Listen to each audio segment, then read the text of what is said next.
नमस्कार, मैं हूं विकास सुखीजा और आप देख रहे हैं अब तक टाइम। दोस्तों, आज हम आपको जो खबर दिखाएंगे वो खबर आपके रोंगटे खड़े कर देगी और कई लोगों के माथे पर कड़ाके की सर्दी में पसीने आ जाएंगे, क्योंकि मेरे साथ जुड़ रहे हैं फेडरेशंस ऑफ प्राइवेट स्कूल्स के जो अध्यक्ष हैं कुलभूषण जी। उनसे जानेंगे कि शिक्षा के मामले के अंदर किस तरह से गुल्लूगारे कर दिए जाते हैं। बच्चों के डम्मी एडमिशन कराए जाते हैं और बड़े बड़े इंस्टीट्यूट्स वाले मोटे नोट छापते हैं रंगीन सपने दिखाकर। कुलभूषण जी, आपका अब तक टाइम्स पे बहुत बहुत स्वागत है। धन्यवाद सर। कुलभूषण जी, क्या लगता है आपको, शिक्षा का स्तर गिरता जा रहा है या बढ़ता जा रहा है? देखिए, ऐसा नहीं है, शिक्षा का स्तर पहले से बढ़ रहा है, लेकिन जितना बढ़ना चाहिए था, जो आपका सवाल है, अभी उस स्तर तक नहीं पहुंचा है। उस पे और बहुत मेहनत और काम करने की ज़रूरत है। और शिक्षा नीति में बहुत सारे मूल चूल जो परिवर्तन अभी नई शिक्षा नीति में हुए हैं, उसका इम्प्लीमेंटेशन बहुत सही ढंग से होना चाहिए। और एक उसमें मैं आपके संज्ञान में एक बहुत बढ़िया चीज़ लाना चाहूँगा कि आपने जब ये टॉपिक छेड़ा है कि नई शिक्षा नीति में चैप्टर 8 में एक बहुत बढ़िया बात कही गई है कि सरकार सरकारी स्कूलों को चलाती है, सरकार ही नियम बनाती है और सरकार ही रेगुलेट करती है। यानी तीनों कामों में जीओडी गॉड, जनरेटर, ऑपरेटर और डिस्ट्रॉयर, तीनों कामों में सरकार का रोल है। तो उस पे ये कहा गया, इससे कॉन्फ्लिक्ट ऑफ इंटरेस्ट आता है कि एक तरफ सरकारी स्कूल है, एक तरफ प्राइवेट स्कूल है, तो सरकार नियम भी बनाए, रेगुलेट भी करे, तो ये गलत है। तो उस पर कहा गया है कि एक ट्रिपल एसए की स्थापना होनी चाहिए, स्टेट स्कूल स्टैंडर्ड अथॉरिटी, जो दोनों के लिए समान रूप से नियम बनाए। जब तक उसकी स्थापना, जिसकी बात भाई नरेंद्र मोदी जी कर रहे हैं, हमारे यशस्वी प्रधानमंत्री जी ने राष्ट्रीय शिक्षा नीति में कही है, वो नहीं होगा, तो जो बात आपका प्रश्न है, शिक्षा में घल्लूघारे चलते रहेंगे, तो इसका जिम्मेदार कौन होगा? सरकार ही होगी। और हमारे प्रधानमंत्री जी ने स्पष्ट संदेश दे दिया है ट्रिपल एसए का। लेकिन हरियाणा सरकार भी उसको गोलमोल करना चाह रही है और पूरे देश की सरकारें भी गोलमोल करके उस पावर को फिर छोड़ना नहीं चाह रही और उस ट्रिपल एसए का गठन नहीं करना चाह रही। यहीं पर सारी कुरीतियां जो है समाई हुई है। बिल्कुल दोस्तों, आपको बता देते हैं ट्रिपल एसए और उसके बाद बात करें जीओडी गॉड, यानी गुरु को भगवान का दर्जा दिया गया है। और शिक्षा शिक्षा के माध्यम से कोई भी व्यक्ति कहीं भी पहुंच जाता है। अब बात करें जिस तरह से डमी एडमिशन्स की बात करें, बच्चों को मालूम ही नहीं है, 8वीं से लेकर +2 के उनके डमी एडमिशन करा दिए जाते हैं। उनको मालूम ही नहीं है कौन से स्कूल में डमी एडमिशन है और एक टैग लाइन दे दी जाती है बड़े बड़े इंस्टीट्यूट की।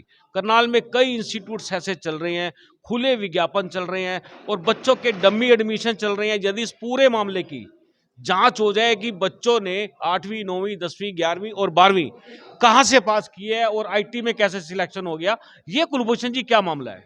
देखिए, इसमें दो पक्ष जो है सबसे ज़्यादा जिम्मेदार है और तीसरा पक्ष स्कूल है, मैं उसको भी इस पे जिम्मेदारी पे लाऊंगा।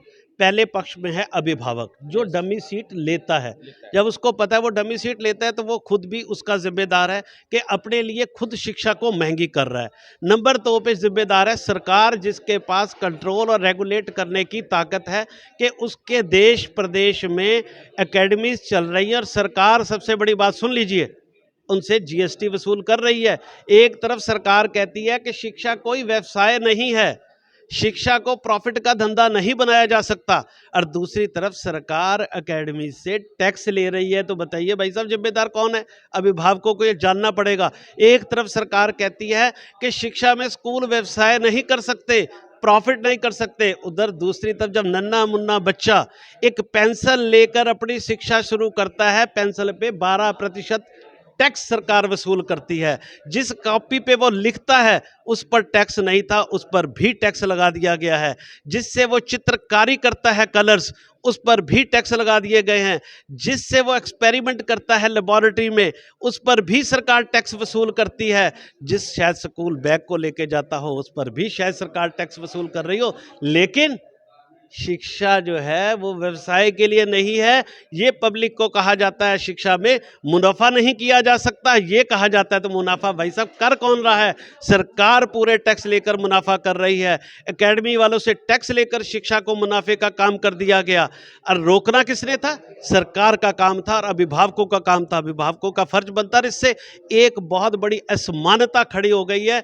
उन अभिभावकों पे 3 से 4% लोग जो है इनकम टैक्स पेयर है। 3 से 4 या 10% लोगों की आप कह दीजिएगा कैपेसिटी होगी जो एकेडमीज में जाकर जो है ऐसी ट्रिकें सीख सकते हैं जिससे कोचिंग के जो एग्ज़ाम्स हैं प्रवेश के वो क्रैक किए जा सकते हैं। क्यों नहीं ऐसी शिक्षा नीति बनाई जाती जिससे स्कूल के मार्क्स की वेटेज ज़्यादा हो, एंट्रेंस टेस्ट की कम हो, और ये सुनिश्चित किया जाए कि जब 12वीं तक बच्चा स्कूल में होगा तो वो स्कूल में ही होगा और स्कूल टाइम में कोचिंग का संचालन नहीं हो सकता, बच्चा ड्यूल एडमिशन नहीं ले सकता। सरकार क्यों नहीं इस प्रकार का नियम बनाती? तो ये अगर कमी है तो अभिभावक और सरकारों में है, लेकिन यहाँ पर अगर स्कूल भी मिले हुए हैं तो वो भी साथ में दोषी है, ये मेरा कहना है। बिल्कुल दोस्तों, आपको बता दें, गाना याद होगा आपको, नन्ना मुन्ना राही हूँ, देश का सिपाही हूँ। अब दोस्तों कुलभूषण जी, ये जो सिपाही तैयार हो रहे हैं किसी भी, अगर हम बात करें प्रोफेशन के अंदर, आईटी में जा रहे हैं या टेक्निकल्स में जा रहे हैं या सेना में जा रहे हैं, कहीं भी जा रहे हैं, अब उनका जो बेस है, नींव है, वो डमी एडमिशन से है। 2 जगह एडमिशन, और अगर इसकी इंक्वायरी हो जाए तो भविष्य पूरा का पूरा खत्म हो जाएगा। देखिए, इंक्वायरी करने का बड़े अच्छे सरल नियम बनाए जा सकते हैं। स्कूल्स में बायोमेट्रिक लगाई जा सकती है। और मैं तो हमेशा कह रहा हूँ, मोदी जी ने कहा कि मैंने ऐसी नीति बनाई और वाकई इन्होंने बनाई है, जिससे जो है एजुकेशन का स्टाइल ही चेंज किया जा रहा है कि बच्चों को स्किल एजुकेशन की तरफ भी जो है बढ़ावा दिया जा रहा है। लेकिन वो बच्चा स्कूल में रहे तो स्किल एजुकेशन सीखेगा ना। बच्चा तो कोचिंग में बैठा है तो कैसे वो स्किल एजुकेशन को सीखेगा? तो इस पे बड़ी कड़ाई से जो है काम करने की ज़रूरत है। और सबसे पहले जो मैंने कहा है, जो माननीय मोदी जी ने कहा है कि ट्रिपल एसए की स्थापना होनी चाहिए। जैसे जब बीएसएनएल के बाद आप ये देखिए एयरटेल और दूसरे आए तो क्या नियम बीएसएनएल ने बनाए? जब जो है इंडिगो और दूसरी फ्लाइट्स आई तो क्या जो है इंडियन एयरलाइंस ने जो है नियम बनाए? नियम बनाने के लिए ट्राई और आईआरडीए दूसरी अथॉरिटीज बनी। तो आज शिक्षा में ये चेंज करने की ज़रूरत है, जो राष्ट्रीय शिक्षा नीति में माननीय प्रधानमंत्री जी ने उल्लेख करवाया है चैप्टर 8 में। सभी अधिकारी और सभी पॉलिटिशियन मिलकर इसको इग्नोर कर रहे हैं, जिससे फिर शिक्षा का वही हाल होगा जो सवाल आज आप उठा रहे हैं। तो अभिभावकों को जागना होगा, सभी नेताओं को जागना होगा, और प्रधानमंत्री जी जो चाहते हैं उसके अनुरूप शिक्षा नीति बने, ट्रिपल एसए का गठन हो, तभी इन सारी समस्याओं का समाधान हो सकता है भाई साहब। आपको लगता नहीं है धंधा हो रहा है, बहुत बड़ा धंधा है, नेता लोग मिल चुके हैं ब्यूरोक्रेट्स के साथ और मोटा धंधा माल कमा रहे हैं? देखिए, ये धंधा तो है ही। आप पटना और कोटा जाए और आप इसका सक्सेस रेट निकाल के देखिए, 2% के करीब जो है सक्सेस रेट है। जो अकेडमीज में जाते हैं कोटा में या पटना में, और 97 to 98% बच्चों का समय और उनके माता पिता का धन बर्बाद होता है। वो बच्चे डिप्रेशन का शिकार होते हैं। तो प्रधानमंत्री जी को, मुख्यमंत्री जी को, सभी को संज्ञान लेना चाहिए कि इस तरह का जो अन्याय, अत्याचार जो है बच्चों के साथ हो रहा है, इस पे तुरंत रोक लगनी चाहिए और एक ऐसी कठोर नीति बननी चाहिए जिससे ना इनकी जेब पे डाका डले और ना इनके दिमाग पे स्ट्रेस और बोझ पड़े। तो इसका एकमात्र यही रास्ता है कि स्कूल के मार्क्स को वेटेज मिलनी चाहिए। जब आप स्कूल के मार्क्स को 80% की वेटेज दे देंगे तो हर बच्चे को स्कूल में रहना सुनिश्चित करना होगा। वो स्कूल में रहेगा, वो कोचिंग की तरफ दौड़ नहीं लगाएगा। जब 20 मार्क्स ही सिर्फ एंट्रेंस के रहेंगे तो वो 80% की तरफ जाएगा। तो उससे जो है ये कोचिंग अपने आप जो है वो ही बच्चे लेंगे जिसको बहुत ज़रूरी होगी, और इससे जो आर्थिक बोझ पेरेंट्स पे कम हो जाएगा। तो आप इसकी पूरी मांग करेंगे, जो आप ज्ञापन सौंपने वाले हैं उसमें ट्रिपल एसए लागू करने की मांग करेंगे आप? देखिए, कल का जो हमारा ज्ञापन है वो अस्थायी मान्यता और परमिशन वालों के बच्चों के रेगुलर परीक्षा को लेकर है। लेकिन नीसा ने राष्ट्रीय शिक्षा नीति बनाते हुए कई ज्ञापन जो है वो प्रधानमंत्री जी को और एमएचआरडी मिनिस्टर को, जहां से पॉलिसी बननी है, वो मूल रूप से दिए हुए हैं। और बार बार हर हर प्लेटफॉर्म में राष्ट्रीय स्तर पर ये बात उठा रही। हमने कई कॉन्फ्रेंसेस की हैं, हमने बेंगलोर में किया है, हमने अम्बाला में की है, हमने दिल्ली में की है, हमने हैदराबाद में की है, हमने आसाम में की है कि ट्रिपल एसए का गठन किया जाए। लगातार इस बात को हम उठा रहे हैं ताकि जनता को जो है वो अच्छे नियम मिले और अच्छी और सुलभ और सस्ती शिक्षा मिले। कुलभूषण जी, बड़ा सवाल जो उठ जाता है डमी एडमिशन का, और अभिभावक खासतौर पर एग्री हो जाते हैं।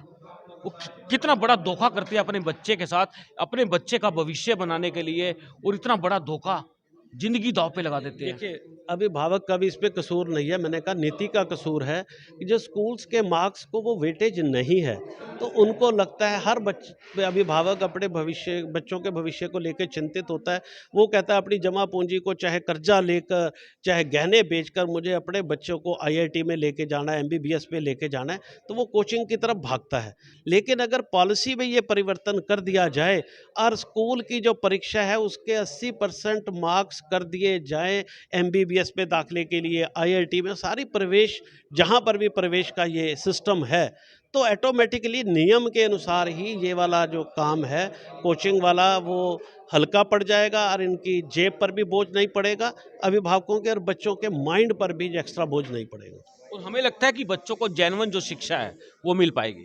बिल्कुल सही मिलेगी, और जो मोदी जी ने इस समय राष्ट्रीय शिक्षा नीति बनाई है कि उनकी होलिस्टिक डेवलपमेंट हो और वहाँ पर जो है स्किल्ड एजुकेशन भी मिले, मॉरल एजुकेशन, उससे बच्चे मॉरल एजुकेशन से भी वंचित रहते हैं, स्किल एजुकेशन से भी वंचित रहते हैं। एक रोट लर्निंग की तरफ जो है बच्चा बढ़ता है, जिससे उसका ना मानसिक विकास होता है ना शारीरिक विकास होता है, लाइफ में भी वो उतना सक्सेसफुल नहीं हो पाता सिर्फ कोचिंग के दम पे, सिर्फ वो क्रैक करके एडमिशन ले लेता है। लेकिन ओवरऑल जिस तरह का बच्चा देश बनाना चाहता है, माननीय मोदी जी बनाना चाहते हैं, उस प्रकार का बच्चा नहीं बन पाता है। आप मांग करेंगे कोचिंग सेंटर बंद होने चाहिए? देखिए, मैं कभी किसी के बंद की मांग नहीं कर रहा, मैं ये कह रहा हूँ कि कोचिंग सेंटर में जो बच्चा स्कूल में पढ़ रहा हो डमी सीट लेकर वहाँ ना पढ़े, चले coaching centre.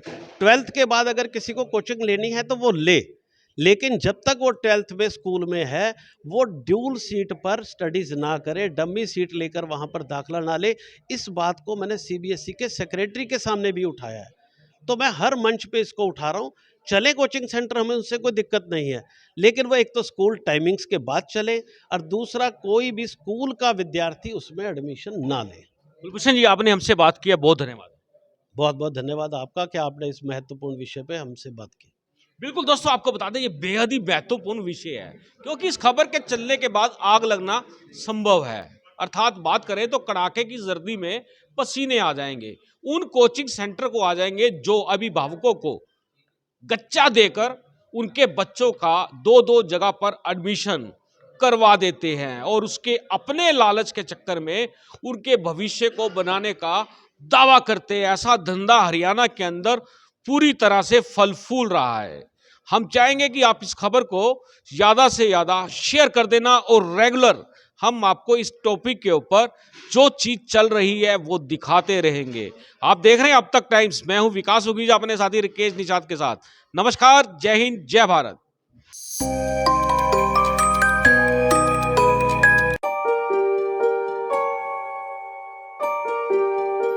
This is important for you and your loved ones. Choose a policy today from Star Health Insurance.